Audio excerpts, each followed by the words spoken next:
इन हर जैसा सुमरिया ताको तैसा लाभ, उससा प्यास न भाग ही जब लग दसै नहीं आप।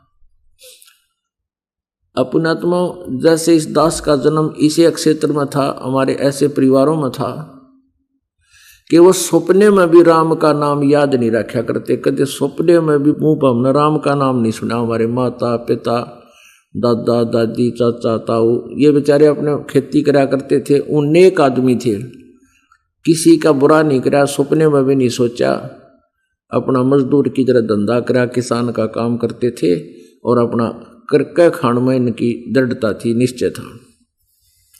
वो तो बात अच्छी है, लेकिन भक्ति नहीं थी, ये बहुत खराब काम था। और कुछ ऐसे देखे हमने कि जैसे ये बेली चढ़ा का आ करते माता का ऊपर एक दड़ी गुड़, और ऐसे भी थे वो उठा लेते, जब कुत्ते का मार कर कुत्ते खाया करते उन्हें और बेचते उन्हें, फिर दुकानदार अगर बीड़ी पीते फिर उनका।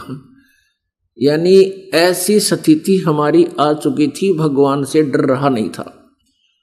और विशेष कर जैसे परमात्मा ने कहा कि दिल्ली मंडल पाप की भूमा और धरती नाल जगाऊं सूमा। अब ये दिल्ली मंडल में जन्म था इस दास का। ये पुराना रोहतक जिला जो था ये केंद्र शासित था पहले से।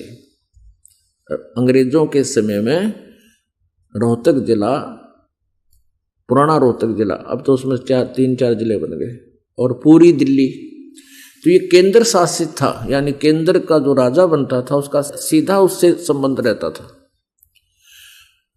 और दिल्ली मंडल पाप की भूमा। अब हमारे तो ऐसी स्थिति थी जैसे दास ने बताई हमारी दादी जी की, और अपने के 100 रुपये का प्रसाद बांटा करते और उसमें बड़ी खुशी मना लिया करते थे। तो उस अक्षेत्र में इस भक्ति का प्रवेश करना कोई बालकों का खेल नहीं, परमात्मा कबीर जी की रजा हुई। रोहतक जिले से ही ये भक्ति का बीज पौधा प्रारंभ हुआ, और उसके बाद फिर अन्य पुण्यात्माओं तक भी ये सत संदेश पहुंचा। तो एक भक्त कह रहा था, ने बोला जी आप जी ने जिस क्षेत्र से ये भक्ति प्रारंभ की है, क्योंकि पहले ऐसा था कि 10 रुपये दान करनी आदमी को ढूंढा पाओ था। जब इस दास ने स्टार्ट की 2 रुपये चढ़ाया करते न, मोड़ माड़ कर दर जाया करते थे। जब नौकरी करते करते छुट्टी के दिनों में, जैसे सैटरडे संडे की छुट्टी होती तो पाठ करते थे हम 3 दिन का।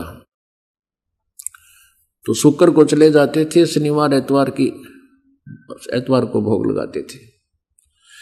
और हम किराया नहीं लेते थे किसी से, अपने किराए से सभी जाते थे, क्योंकि हमें पता था कि ये लोग तो 100 रुपये में 4 डिमांड करनी है, और जब ना हुआ तो ये फिर बढ़न भी ना देंगे हमने। तो हम अपनी तरफ से ही किराया भाड़ा माइक स्पीकर सारा साजबाज लेके जाते। उनके वहाँ 3 दिन खाना अवश्य खाते थे, इसलिए कि इनको पुण्य मिलेगा इसका।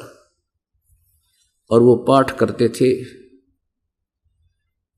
तो आज वही अक्षेत्र के लोग आज लाखों दान कर रहे हैं, वो जो 100 रुपये में 3 डिमांड करनी थे।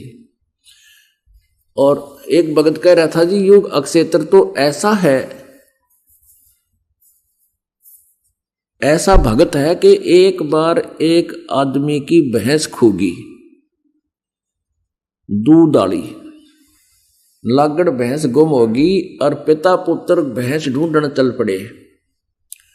सबसे पहले गए भगवान शिव जी के मंदिर में। पिताजी ने कहा कि शिव जी बोले, यदि मेरी भैंस पागी तो आप एक थन का दूध, जब तक भैंस हमारा दूध देवेगी आपका चढ़ाया करूंगा।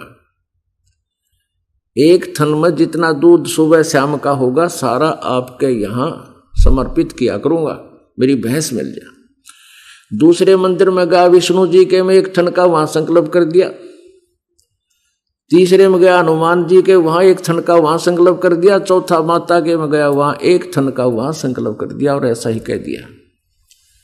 अब वो लड़का बोला, पिताजी फिर भैंस का के करांगे, दूध ते देवता पीवेंगे, चलो अपना घर न चले। पिताजी कहने लगा, बेटा एक बार भैंस पाल दे, इनका जी जानेगा जिसे न दूध पियाऊंगा। तो ऐसे थे हम, भगवान से भी 2 नंबर में बात कराया करते। अगे एक बार बन जा बात, फिर देखा किसा दूध चढ़ावांगे इनके। तो पुण्यात्माओं, आज हम वही हैं जो पहले ऐसे थे।